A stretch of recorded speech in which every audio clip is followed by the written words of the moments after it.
रामचंद्र कह गए सिया से ऐसा कलयुग आएगा, हंस चुनेगा दाना दुन का, कौआ मोती खाएगा, कौआ मोती खाएगा। सिया ने पूछा है भगवन कलयुग में काले मन और काले धन होंगे, चोर उचक्के नगर सेठ प्रभु भक्त सभी निर्धन होंगे। चुट्टा लोग बहुत धनवान होंगे। हमारा देश चुट्टों का देश है। पूरे विश्व में नंबर 1 चुट्टा भारत देश में रहता है।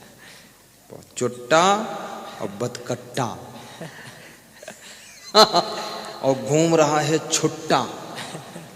हाँ, और खाता है मक्का का भुट्टा। बहुत बड़ा ये है चुट्टा। भारत देश में वास्तव में ये देश महान हो या ना हो, लेकिन चोर तो यहाँ बहुत है। 4 लेन के बाद चोर लेन निकल पड़ती है। 4 लेन सड़क बनी, फिर चोर लेन बन गई, सब खत्म।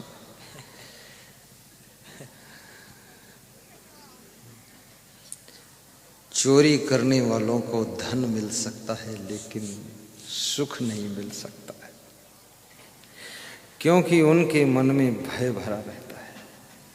कितने मुख्यमंत्रियों ने चोरी किया है तो आज जेल में है बेचारे।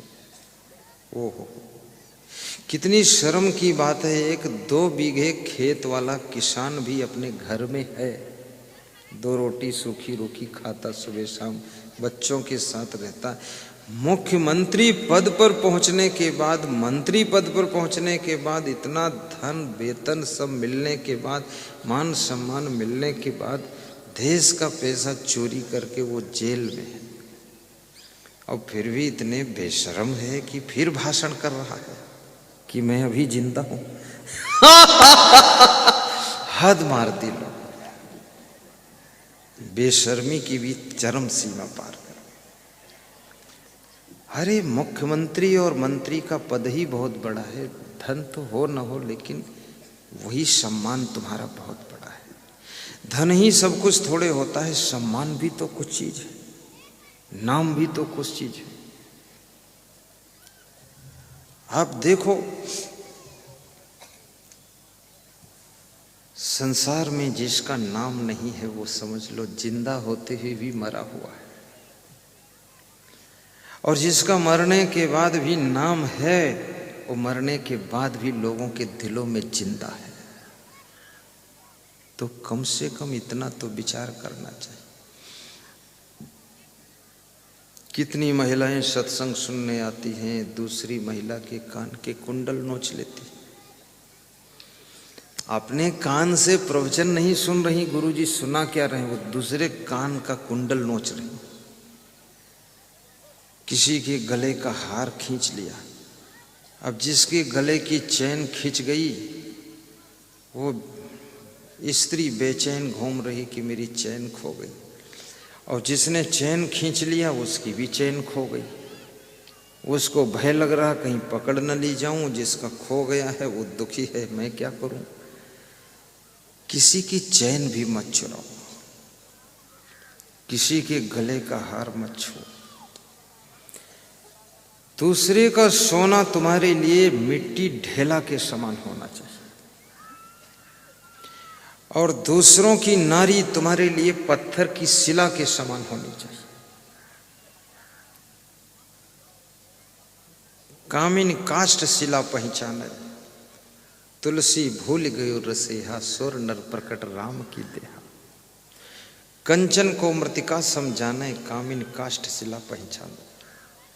जो सोना को मिट्टी के समान समझ ले, लालच ना आए जिसको, और दूसरे की स्त्री को देख करके पत्थर की चट्टान शिला समझ ले, आकर्षण ना हो, तो तुलसीदास कहते हैं वो तो साक्षात राम भगवान ही है, भगवान का रूप है।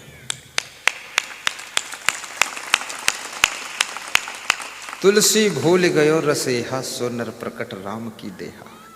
वो तो राम का रूप है। किसी के सामान में भी लालच मत करो कभी, उससे कुछ मिलने वाला नहीं। मैं हवाई जहाज में भी बैठकर देखा हूं, उसमें भी कोई सुख नहीं। हालांकि हवाई जहाज जब आकाश में निकलता तुम देखते हो हाँ ये जा रहा हवाई जहाज। हवाई जहाज में जितने लोग बैठे हैं उनको हमने हंसते हुए नहीं देखा। वो सब इतने बड़े बड़े मुंह उनके हैं, बड़ी बड़ी खोपड़ी, और ऐसे बैठते हैं भूत प्रेत जैसे। उसमें केवल अकेला मैं ही होता हूं जो हंसता हूं। तो वो सब मेरी ओर देखते रहते, ये हंसती क्यों हो? तो मैं कहता हूं तुम भूत प्रेत बने क्यों हो?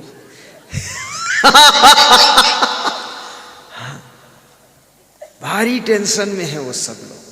हवाई जहाज मोड़ गए उनके, सब टेंशन की हवा भरी हुई है। हवाई जहाज मोड़ रहे, तो हवाई जहाज में भी सुख नहीं है। मैं 4 करोड़ की कार में बैठ चुका हूं दुबई में, भक्त पोपट भाई के यहाँ। 4 करोड़ कीमत। अभी तो ये गाड़ियां जो 10-20 लाख में बैठता हूं, इसमें तो 4 करोड़, उसमें भी मुझे कोई सुख नहीं दिखा। उन्होंने हमारे लिए बहुत नाश्ता लाए, तो खाने के लिए जगह ढूंढ रहे थे। तो जहां मुझको ले जाए मैं बोलता अरे यहाँ तो बदबू आ रही है। फिर उधर ले जाए हमने, अरे यहाँ तो बहुत गंध आ रही है। 1 घंटा नाश्ता करने की जगह ढूंढा, दुबई में जगह नहीं मिली। तो हमने कहा गाड़ी में खा लूंगा, सड़क पर चलते चलते ठीक। सब गंध आती, सड़ी सड़ी बदबू। कोई मछली अंडा सब खाया होगा, सब पड़ा होगा सड़ा। लोग कहते दुबई में, विदेश में। अरे भैया दुबई होकर आ गए, दुबई में बदबू लेकर आ गए। कुछ नहीं, दुबई उबई में है। आपके घर में ही स्वर्ग है। घर ही में गंगा, घर ही में जमुना, और घर ही में तीर्थ बनैबे। इधर उधर चक्कर न काटब, कहीं कुछ नहीं है। हांगकांग भी देखा मैंने, Indonesia, Malaysia, Thailand, Sri Lanka, Langkawi, Muscat देश, आबू धानी, दुबई, सब कुछ नहीं, पूरा सब बवाल है, फालतू। सबसे अच्छा मुझको तो भारत देश लगा। क्यों? क्योंकि यहाँ बहुत अच्छी फसलें हरी भरी, पेड़ पौधे हरे भरे, यहाँ के लोग भी हरे भरे। भले धन ज़्यादा हो न हो, पर इंडिया के आदमी को तुम देख लो तो ये खीसे काढ़ता मिलेगा, थोड़ा हंस देगा। हाँ, अंदर से परेशान है फिर भी दांत दिखा देगा आपको कि देख लो। बहुत मजेदार आदमी, खुश मिजाज आदमी है भारत देश में। और इसके पास में खुशियां क्यों हैं, आनंद क्यों है, प्रसन्नता क्यों है? ये कहीं ना कहीं सत्संग का प्रभाव है। इसलिए इसके पास समझ है, ज्ञान है, भक्ति है, इसलिए ये सदैव आनंद में रह लेता है।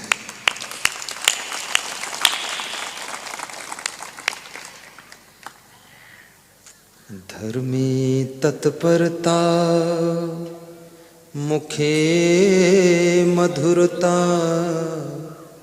दाने शमुत साहिता। और जिसका मन दान करने में उत्साही रहता है, जो दान करता है, ज्ञान दान, अन्न दान, वस्त्र दान, भूमि दान, धन दान, प्रेम दान, क्षमा दान, प्राण दान, जीवन दान, अन्न दान, दान करने में जिसको खुशी होती है कि कुछ दान दे दिया जाए, और दान देना चाहिए। कल मेरे पास एक फोन आया सुबह सुबह, राजस्थान के भक्त श्री रघुवीर मीणा का। तो मेरे संत ने कहा रघुवीर मीणा ने 5100 रुपये प्रयाग कुंभ के भंडारा के लिए दिया है, और गुरुदेव इनको आज्ञा दे दो 51,000 दे दे। तो रघुवीर मीणा ने मुझसे बात किया, बोले क्या आज्ञा है गुरुदेव? हमने कहा तुमने जो इच्छा है वो दे दो, हमारी कोई आज्ञा नहीं देने के लिए। बोले आप बोल दो तो 1,51,000 दे दो।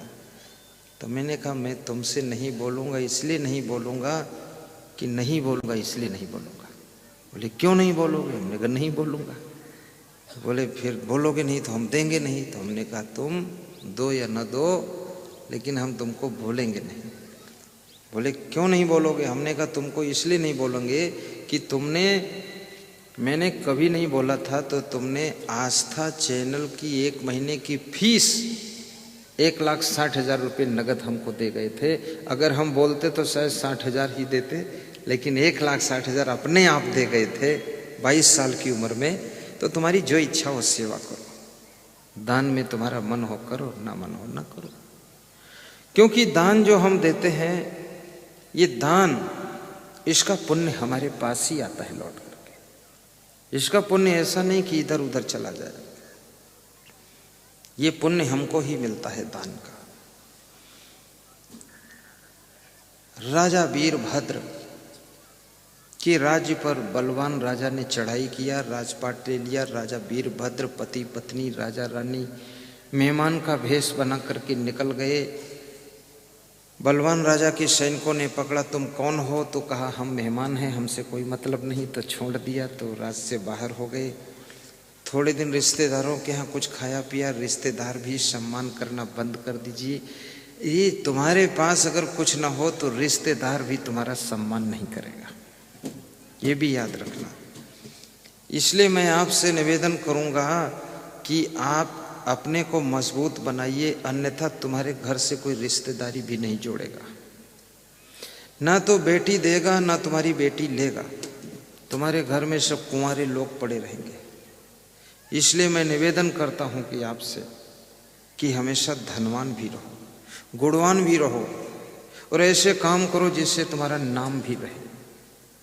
अन्यथा बैठने का स्थान भी लोग नहीं देंगे। स्वार्थी दुनिया है, बड़ा संसार विचित्र है ये।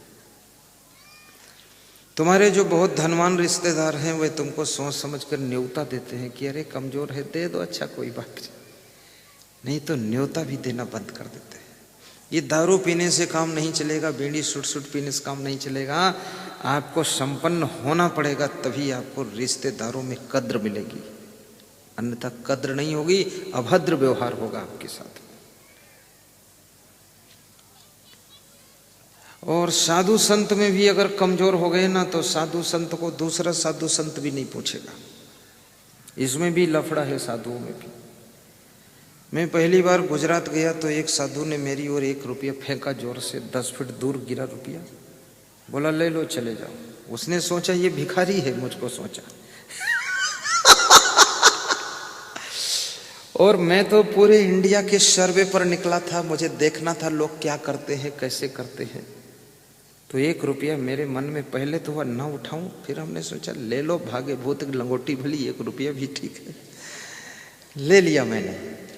10 साल में मैंने साधना किया, तपस्या किया, स्वाध्याय किया और तैयार हुआ। फिर वही गुजरात में जब मैं गया तो रथ की बग्घी पर बिठाकर ढोल बाजे बजा करके उन्होंने हमको 51,000 दक्षिणा दिया और बोले आपका दर्शन मिला, हम धन्य हो गए। हमने कहा पहले जो भिखारी था वो भी अब धन्य सबको करने लगा। ये संतों में भी आप मेहनत नहीं करोगे तो आप कबाड़ खाना हो जाओगे। कितना कबाड़ी साधु घूम रहा है, कबाड़ खाना लेकर बस खोपड़ी खोले इधर उधर घूम रहा, फालतू चक्कर काट रहा। संत लाइन में भी मेहनत करना चाहिए और भक्त लाइन में भी मेहनत करो। भक्त बनो लेकिन कंगाल भक्त ना बनो। भक्त बनो तो ऐसे भक्त बनो जैसे कृष्ण भगवान भक्त तो थे, अपने गुरु के शिष्य थे, पर उनके पास सोने की द्वारिका थी, सोने के महल में रहते थे। ऐसे तुम कृष्ण जैसी भक्ति करो और सोने के महलों में रह करके अपने गुरु का नाम याद किया करो। कदाचित तुम्हारी गरीबी नहीं मिट रही है तो सेवरी बन करके कुटिया में भगवान गुरु को याद कर लिया करो। और गरीबी कैसे नहीं मिटेगी? गरीबी कोई ऐसी चीज नहीं है जो कोई जानदार प्राणी हो तुमको पकड़ कर बैठ गई है। गरीबी मिटाने का फार्मूला है पति पत्नी लड़ाई न करो, गरीबी मिट जाएगी। भाई भाई सलाह से काम करो, गरीबी मिट जाएगी। जल्दी बंटवारा मत करो, गरीबी मिट जाएगी। काम डट के करो, गरीबी मिट जाएगी। काम के घंटे बढ़ाओ, आराम के घंटे घटाओ। आलस से बिल्कुल न रखो, नशा व्यसन कोई मत करो, फिजूल खर्ची मत करो, टाइम पास मत करो। फटाफट स्नान करो, फटाफट भोजन करो, फटाफट काम करो। जरा जल्दी करो, स्पीड करो, झटपट बर्तन मांज डालो, झटपट भोजन बना दो। रसोई में 6-6 घंटे घुसे मत रहो, 2 घंटे में फाइनल करके निकलो रसोई से बाहर। और फट से बर्तन मांजो, झट से कपड़े धो, फैलाओ, सुखा दो। अपने कपड़े तहा कर समेट कर अच्छी तरह से रख लो और गाली गलौज ना करो। और गुरु का नाम लो, प्रवचन सुनो, स्वभाव को सुंदर बनाओ, व्यवहार को साफ सुथरा रखो और वाणी में मिठास पैदा करो। बोलने की कला सीख लो, गरीबी लाखों कोस दूर हो जाएगी, तुम अमीर हो जाओगे, मालवाला। आंख मूंद करके पढ़ना शुरू करो। जितनी बेटियां सुख चाहती हैं, शांति चाहती हैं, इनको 2 काम करना चाहिए। नंबर 1 प्रवचन सुनना चाहिए, नंबर 2 इनको पढ़ने में पूरा मन लगा लेना चाहिए। और ये बेटे लोग भी पढ़ने में मन लगा लो। आपको जैसे अर्जुन को मछली की आंख केवल दिखती थी, ऐसे तुमको केवल अपने शिक्षा का लक्ष्य ही दिखाई देना चाहिए और कुछ नहीं दिखना चाहिए। एक दिन पढ़ लिख करके तुम जब तैयार होगी ना, तहसीलदार बनोगी, एसपी बनोगी और 2 स्टार दरोगा जी बनोगी। और उस समय तुम कलेक्टर बनकर आओगे, बैरिस्टर बनकर आओगे, जज बनकर आओगे, तो तुम्हारा गांव में नहीं, एरिया में नहीं, जिले में पूरा सम्मान होगा, नाम होगा, काम होगा, धन धाम होगा। और लोग कहेंगे वास्तव में उनके बेटे बेटियों ने तो कमाल करके दिखा दिया। इसलिए मैं सभी बेटे बेटियों से कहता हूं कि कृपया टाइम मत पास करो। कितने बेटे लोग हैं उनको मैं देखता हूँ इधर उधर सड़क किनारे खड़े रहते हैं, टांग टेढ़ी करके खड़े होते हैं। न जाने कौन फैशन बनाया है, किस हीरो से सीखा है, लंगड़ा हीरो इनको लंगड़ खाना बना दिया। और लड़कियां भी कितना टाइट पैंट पहनकर खड़ी होती हैं, ऐसा लगता है कुश्ती लड़ना चाहती हैं। ये सब नौटंकी मत कर, ठीक से ढीले कपड़े पहन, पढ़ाई में मन लगा, मोबाइल के चक्कर में मत पड़, फैशन मत बना, बाल इधर उधर मत छितरा, बांध ले बालों की गठरी, काम शुरू कर।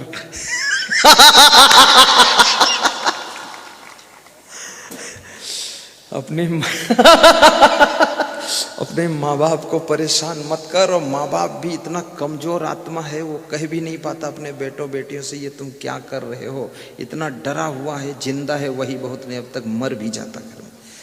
अरे दमदार बाप बनो, दमदार माँ बनो, थोड़ा धर पकड़ रखो, अनुशासन रखो। इधर उधर गड़बड़ सड़बड़ कैसे लोग करते हैं, इनको टाइट रखो, अनुशासन में रखो। अभी गुजरात का एक साधु कह रहा था कि गुरुदेव की अपने साधुओं के ऊपर जो है पकड़ बहुत अच्छी है।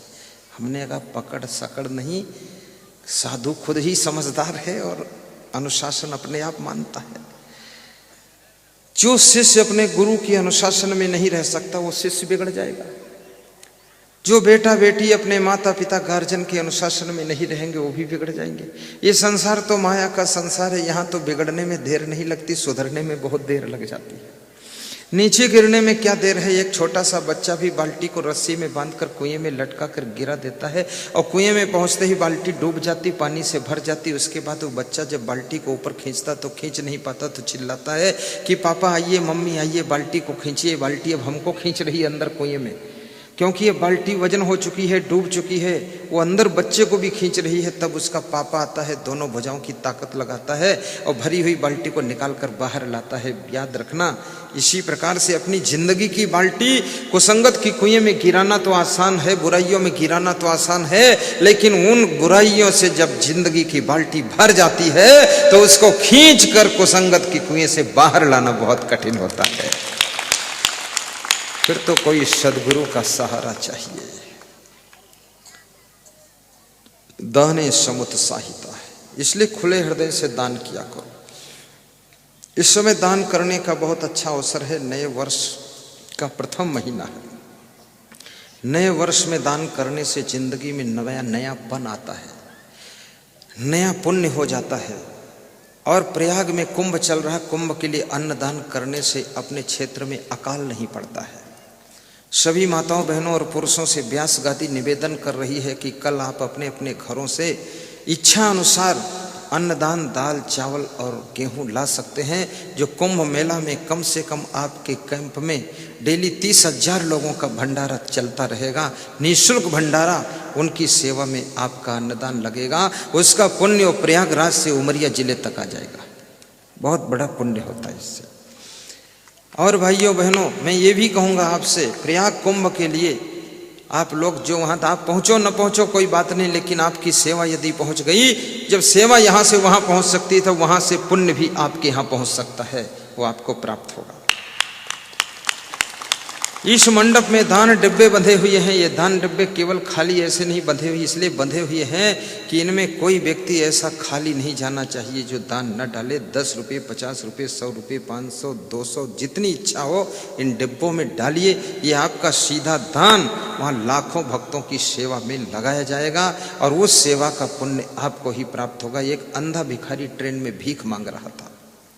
उस अंधे भिखारी को देख करके बहुत से लोग कहते थे, बाबा जी आगे बढ़ जाओ, बाबा जी आगे बढ़ जाओ। कुछ लोग 1 रुपया डाल देते थे। एक आदमी को दया आ गई, ऊपरी सीट बर्थ पर सोया हुआ था, उठा और 100 का नोट निकाला और उसके डब्बे में डालने की कोशिश किया, लेकिन हाथ वहां तक नहीं पहुंचा। तो नीचे बर्थ पर जो व्यक्ति बैठा हुआ था उस यात्री से कहा, ये 100 रुपये लेकर के इसके डब्बे में डाल दो, भिखारी अंधा है। तो उसने डाल दिया और कहा, बाबा 100 रुपये है, संभाल लेना। तो बंदे भिखारी ने कहा, जिसने मेरे डिब्बे में दान पात्र में 100 रुपये डाले हैं, मेरा आशीर्वाद वहां तक पहुंचे, भगवान उसको सुखी रखे। तो लोग हंसने लगे, बोले, पैसा तो ऊपर वाले की जेब से आया, डालने वाला तो बीच वाला है, आशीर्वाद तो बीच वाले तू दे रहा है। तो अंधे भिखारी ने कहा कि मैं अंधा हूं, लेकिन मेरा आशीर्वाद अंधा नहीं है, आशीर्वाद डायरेक्ट वहीं पहुंचेगा जहां से नोट निकल कर आया है।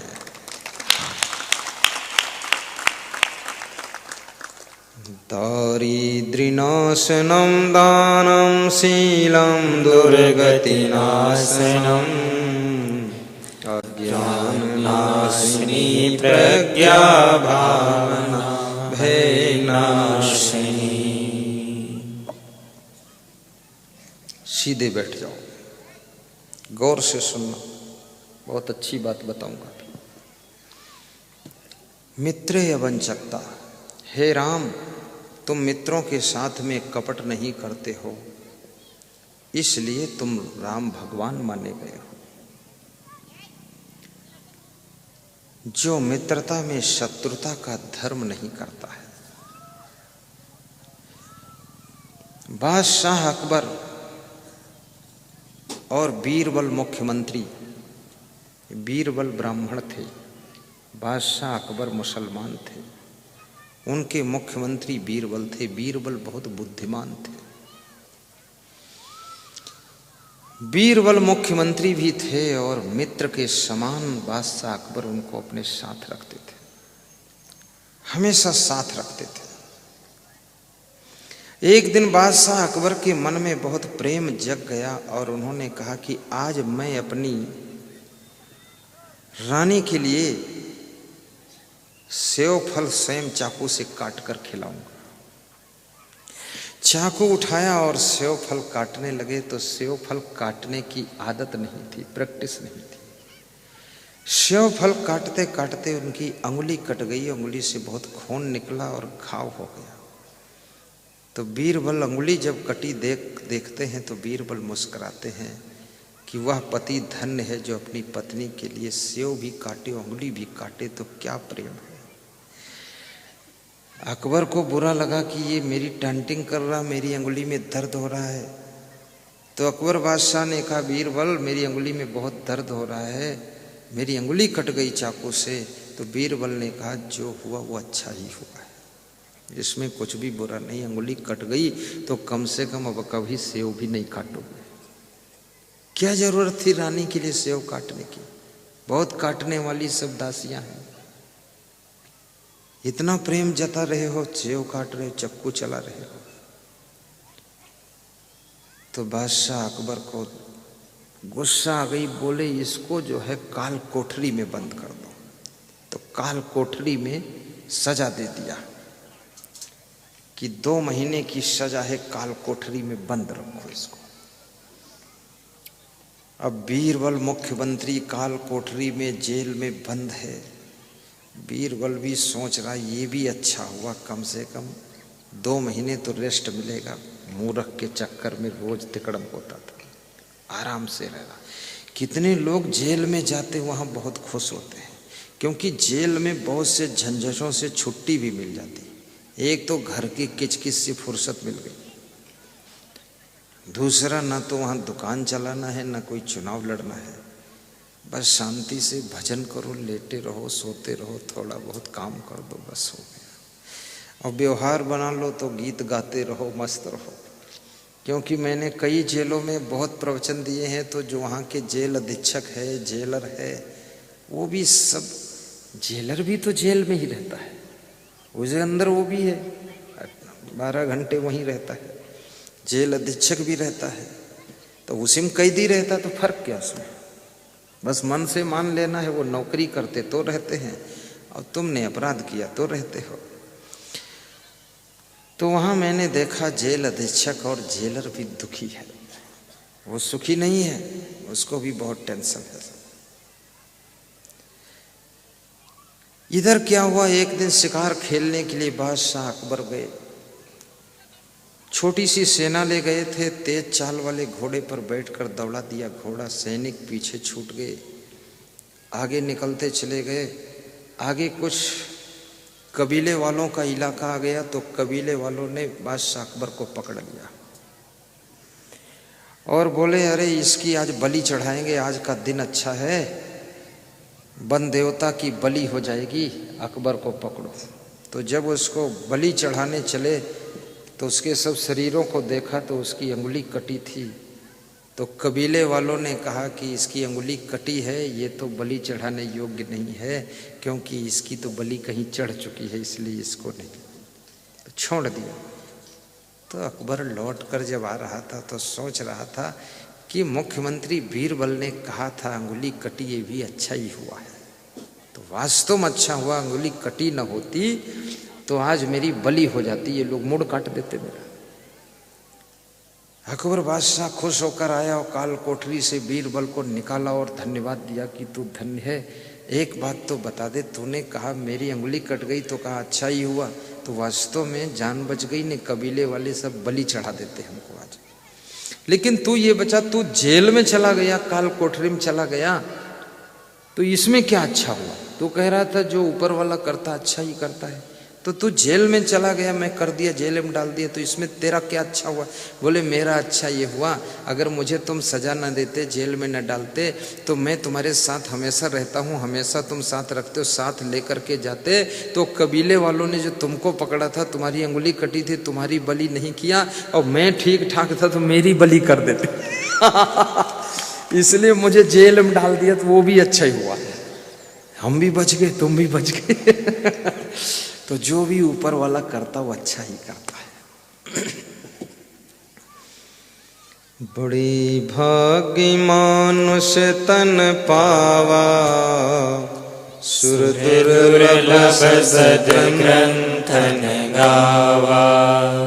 बड़े भाग्य मानुष तन पावा, सुर दुर्लभ सद्ग्रंथन गावा। धर्मे तत्परता, मुखे मधुरता, दाने समुत्साहिता, मित्रे अवंचकता। मित्र के साथ में कभी कपट का व्यवहार न कीजिए, और जिसने आपके विश्वास को बहुत माना हो उसके विश्वास को धोखा मत दीजिए। धन के लालच में आकर के विश्वास को मत तोड़िए। किसी ने तुम पर भरोसा करके यदि कुछ बहुत बड़ा काम किया है, उसको विश्वासघात मत करना।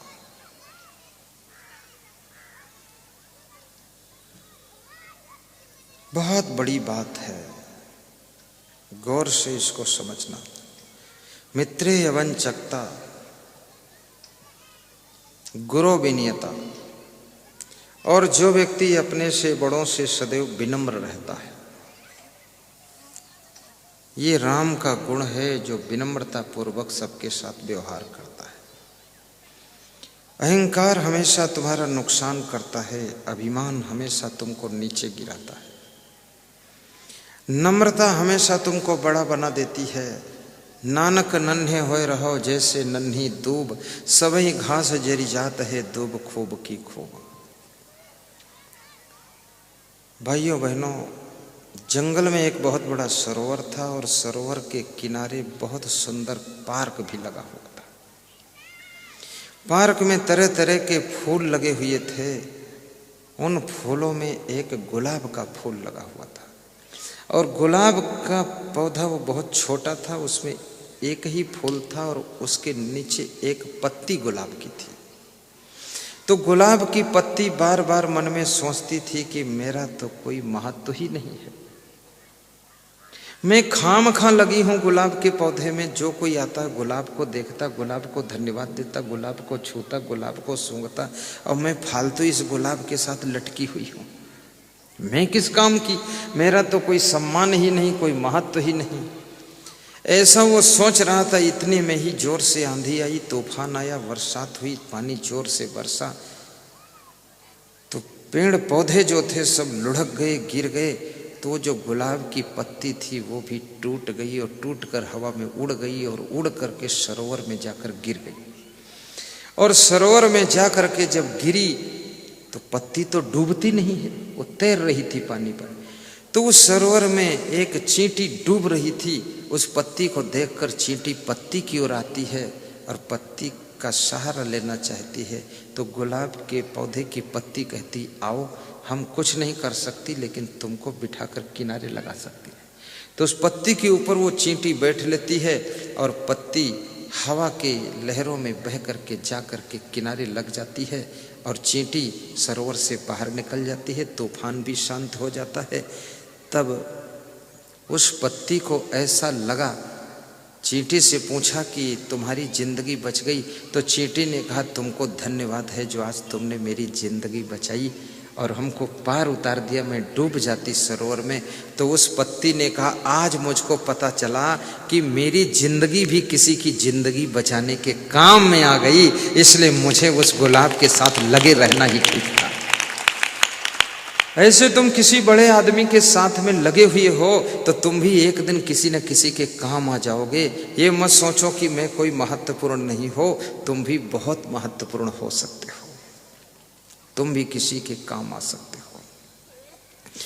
किसी के काम जो आए उसे इंसान कहते हैं, पराया दर्द अपनाए उसे भगवान कहते हैं।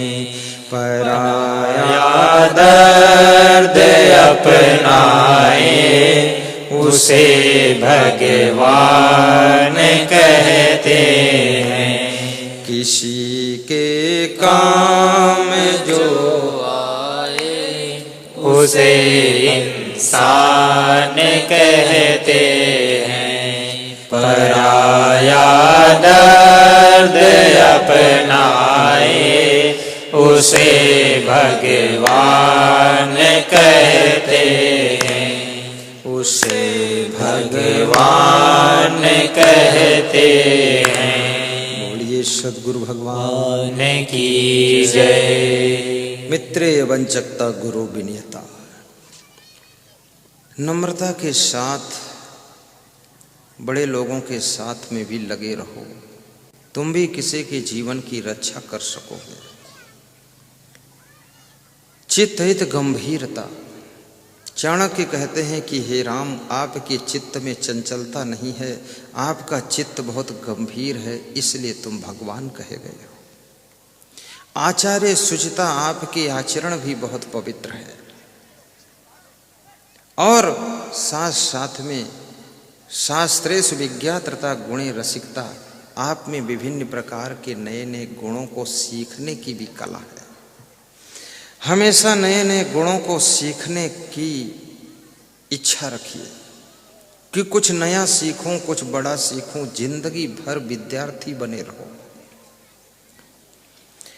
आपके देश के प्रधानमंत्री नरेंद्र मोदी विदेश में जाते हैं, उनके बारे में मैंने सुना है कि वो पुस्तक लेकर जाते हैं और हवाई जहाज में जो टाइम मिलता है तो उसमें पढ़ते रहते हैं, क्योंकि ज्ञान की कोई सीमा नहीं होती है। इसको जितना सीखोगे उतना ज़्यादा तुम्हारे अंदर निखार आता रहे। और जो लोग पुस्तकों की रचना करते हैं उनकी पुस्तकों में अपने जीवन का पूरा अनुभव निचोड़ कर रख देते हैं। आपको अगर बिजनेस में बहुत आगे बढ़ना है तो अंबानी एंड अंबानी पुस्तक पढ़ लीजिए, आप देखिए फिर। और आपको जिंदगी में बहुत ज़्यादा सफल होना है, उन्नति करना है, तो उन्नति कैसे करें ये पुस्तक यहाँ स्टॉल पर मिलती, उसको पढ़िए। और आपको सुख शांति पाना है तो सुख की खोज पुस्तक का अध्ययन कीजिए, जीने की राह पढ़ लीजिए, उसको ले लीजिए। आपको थोड़ा मस्ती से रहना है तो भजनावली पुस्तक खरीद करके थोड़ा भजन गुनगुनाते रहिए।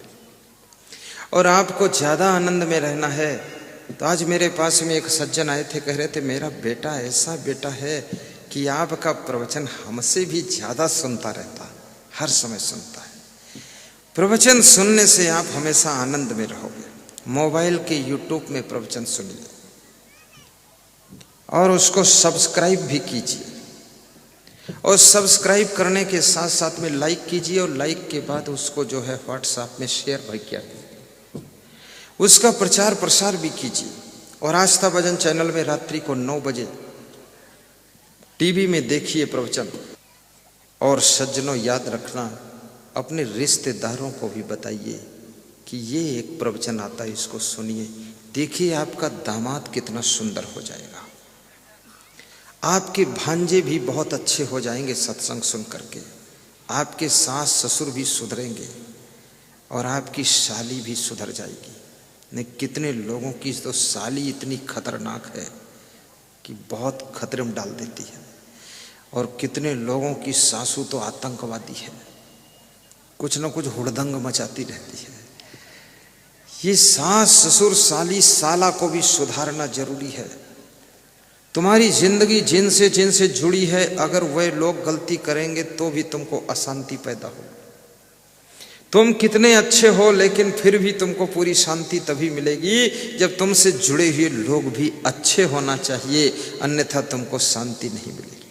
आप देख लो अपनी जिंदगी में, तुम पति पत्नी बहुत अच्छे हो लेकिन तुम्हारा बेटा ठीक नहीं तो तुम दोनों लोग उसके कारण दुखी रहते हो, बेटे के कारण।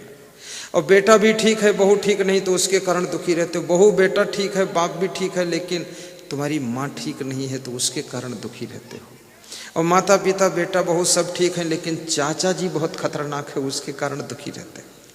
और तुम्हारे घर में तुम्हारी जिंदगी से जुड़ा हुआ कोई ना कोई एक ना एक व्यक्ति ऐसा जरूर होगा जो बहुत दुष्ट प्रकृति का होगा, और जिसके कारण तुम्हारी नींद हराम हो जाएगी और तुम उससे बहुत दुखी रहोगे। एक ऐसा रहेगा जरूर।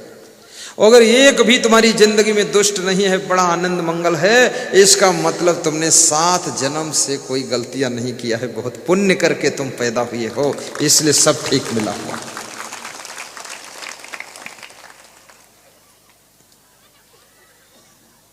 शास्त्रेश विज्ञातृता, और जो शास्त्रों की जानकारी रखता है, शास्त्रों का अध्ययन भी करता है, वो राम का रूप होता है।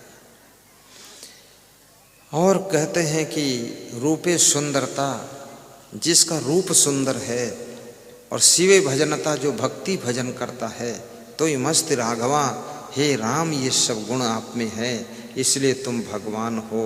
ये गुण जिस इंसान में आ जाते हैं वो इंसान भी भगवान का रूप हो जाता है।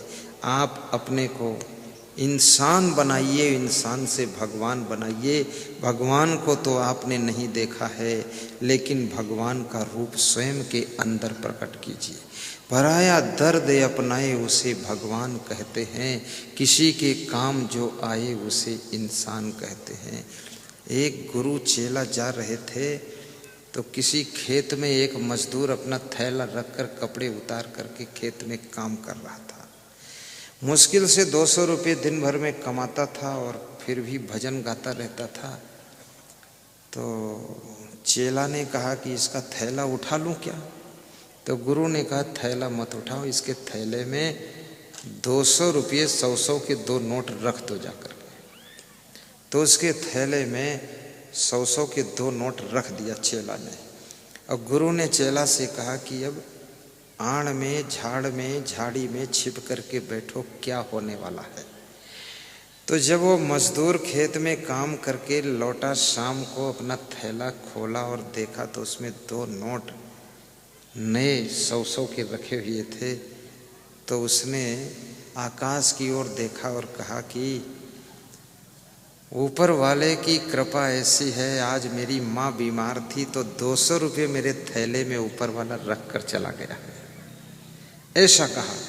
तो इधर गुरु अपने चेला से कहता है, देखो जिंदगी में ऊपर वाला तो कभी आता नहीं, लेकिन ऊपर वाला कभी कभी इंसान को ऊपर वाला बना करके किसी को सहारा दिला देता है। आज मेरे चेला तू ऊपर वाला का काम किया, इसलिए तू ही ऊपर वाला है।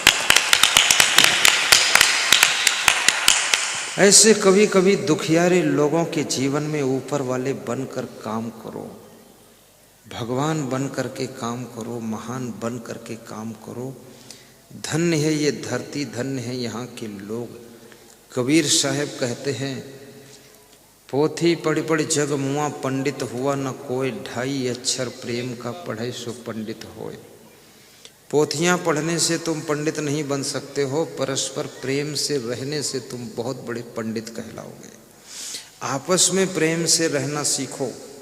प्रेम से रहना सीखना है तो मधुमक्खियों से सीखो, और प्रेम से मिलजुल कर काम करना सीखना है तो चींटियों से सीखो। और कुछ भी पास में नहीं है फिर भी नृत्य करना सीखना है तो मयूर से सीखो। और याद रखना, सब कुछ चला गया हाथ से तब भी अगर गीत गाना सीखना है तो कोयल से सीखो, कोयल से सीखो। कोई सुंदरता नहीं है लेकिन गीत बड़ा मधुर है। ऐसे आपके पास में कुछ हो न हो फिर भी चींटियों जैसे मिलजुल करके काम किया करो, मधुमक्खियों जैसे मिलजुल करके प्रेम से रहा करो, तो जहरीले फूलों का रस भी मधुरस बन जाता है। आपके घर का दुख भी सुख में बदल जाता है। अगर मधुमक्खी जैसा स्वभाव बना लो तो आपके घर का दुखों का जहर भी अमृत जैसा सुख बन जाएगा।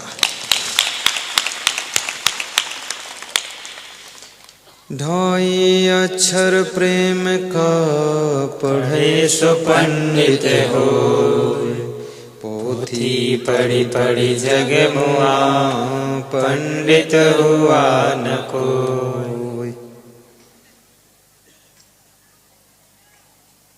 कबीर साहब कहते हैं, प्रेम पाट का चोलना, पहिर कबीरू नाच, पानिप दीन्हो तासु को, जो तन मन बोले साच।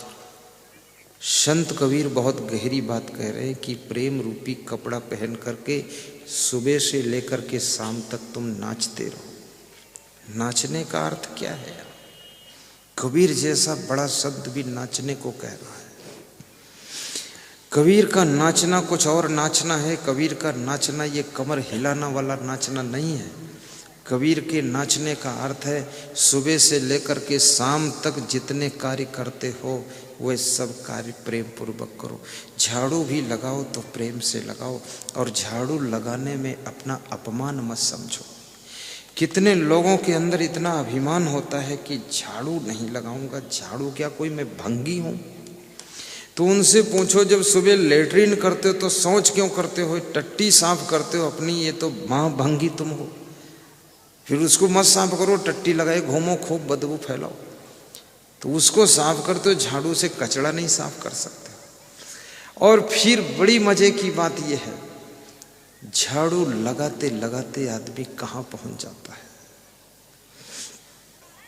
अभी मैं देखता हूं हमारे निवास पर कोई भक्त आए, वहां कोई कचड़ा वचड़ा नहीं मिलता, बिल्कुल क्लीन मिलेगा। हमारे एक छोटे बाबा है, वो सफाई करते रहते। ये बाबा सफाई खूब करते, इधर वाले बाबा भी खूब करते हैं। सफाई नहीं करोगे वहां कूड़ा कचड़ा इतना इकट्ठा होगा, जो दर्शन करने आएगा वो तुम्हारा दर्शन करे कि इस कबाड़ खाने का दर्शन करे। और दर्शन से कल्याण ऐसे नहीं होगा, तुम्हारे पास कोई आए तो उसको व्यवस्था देख करके भी वो सीखता है आदमी, वहां से प्रेरणा लेता है। सब ठीक ठाक होना चाहिए, मैनेजमेंट भी सही होना चाहिए, टाप की व्यवस्था होना चाहिए। गंदगी फंदगी मत फैलाओ। अभी जैसे मैंने टाफी खाने को दिया प्रसाद, कितने लोग इसे में झिल्ली डाल देंगे टाफी की। अगर बुद्धिमान है तो टाफी खा लो, लेकिन झिल्ली जेब में रख दो, वहां बाहर फेंक देना कहीं। लेकिन कितने ऐसे होशियार हैं, कहते हैं झिल्ली यहीं डालूंगा, गुरुजी झाड़ू लगाओ तुम। साफ सफाई ही तो स्वर्ग है बाहर का। अंदर की सफाई अंदर का स्वर्ग है और बाहर की सफाई बाहर का स्वर्ग है। आपका घर स्वर्ग बने, आपकी जिंदगी स्वर्ग बने, आपका जीवन मंगलमय हो, आपके घर की नारियां नारायणी का रूप धारण करके घर में देवी के समान दर्शन दें, आपके घर के पुरुष देवता की तरह सुंदर स्वरूप में दिखाई दें, आपके बच्चे ब्रह्म के समान आंगन में खेलते रहें और आपके घर में कभी भूत प्रेत चुड़ैल मरही मसान नटवीर खबीस जिंद परिंद ओझा वेगा नाउत जंतर मंतर तंत्र टोना टंबर जादू साढ़े साथी सनिश्र मंगल टेढ़ा सीधा शकुन अपशकुन लफड़िम लफड़ा सब खत्म हो जाए, ऐसा आशीर्वाद है। ये सब फालतू ढोंग ढकोसला में मत फंसो, अल्लम गल्लम फालतू बातें। कोई नींबू काट कर डाल दिया, धागा लपेट कर, लाल रंग लगाकर, चावल छिड़क कर, बस तुम घबरा गए कि ये भैया नींबू तो कट गए, अब दूसरे नंबर पर हम भी कट सकते हैं। अरे इससे कुछ होने वाला नहीं। अगर इसमें जंतर मंतर कुछ होता तो इंडिया के सारे नींबू इकट्ठा करके कटिंग करा के लाल रंग लगा के धागा बांध के और जंतर मंतर करके पाकिस्तान पर फेंक देते, सब खत्म हो जाते आतंकवादी। वो नींबू से कुछ होने वाला? ये तो सब ढोंगियों का काम है, फालतू तुम्हें भटकाते रहते। ज्योतिष के चक्कर में भी मत फंसो कि ये रेखा देख लो, वो रेखा ओखा से भी कुछ होने वाला नहीं। अभी मैंने पिछले गांव में जहां पर मेरा प्रवचन हो रहा था, गांव का नाम बताओ बेटे, गुरु खाम खेड़ा, डिस्ट्रिक्ट सागर में। वहाँ एक आदमी रोज मेरे पास सुबह शाम आता था, तो उसका रेखा मैंने देखा तो उसकी भाग्य रेखा अच्छी, बुद्धि रेखा अच्छी, जीवन रेखा अच्छी, हृदय रेखा अच्छी, सब अच्छी। लेकिन बड़ा गरीब, बड़ा कबाड़ खाना, उसकी पत्नी भाग गई, उड़ीसा में पड़ी है 6 महीने से, आ नहीं रही है, घर में सब कले कलेश है। तो हमने कहा आपका ये बर्बाद सब कैसे हुआ, रेखाएं तो बहुत अच्छी हैं। तो बोले बर्बाद तो हो गया, रेखा तो अच्छी है गुरुदेव। तो हमने कहा रेखा भी फेल खा गई तुम्हारे जैसे दुष्टों के साथ में। रेखा क्या करे जब स्वभाव ठीक नहीं है, क्रोध बहुत आता है, अभिमान अकड़ ज्यादा है, गम खा नहीं सकते, समता ले नहीं सकते, सहनशीलता बिल्कुल है नहीं, मीठी बाड़ी बोलते नहीं, जहाँ देखो वहाँ भिड़ जाते हैं। तो रेखाएं भी सब कट पिट कर बर्बाद हो गई है, कुछ नहीं होगा। नरेंद्र मोदी की रेखा मैंने देखा तो उसकी रेखा भाग्य रेखा बहुत अच्छी है ही नहीं, लेकिन मेहनत करके वो गम खाकर वो आदमी इतना ऊंचे उठ गया। उसकी रेखा में इतनी दम नहीं, उससे अच्छी रेखा तो हमारी है, तुम्हारी बहुत अच्छी उससे है, लेकिन वो उधर कैसे पहुंच गया?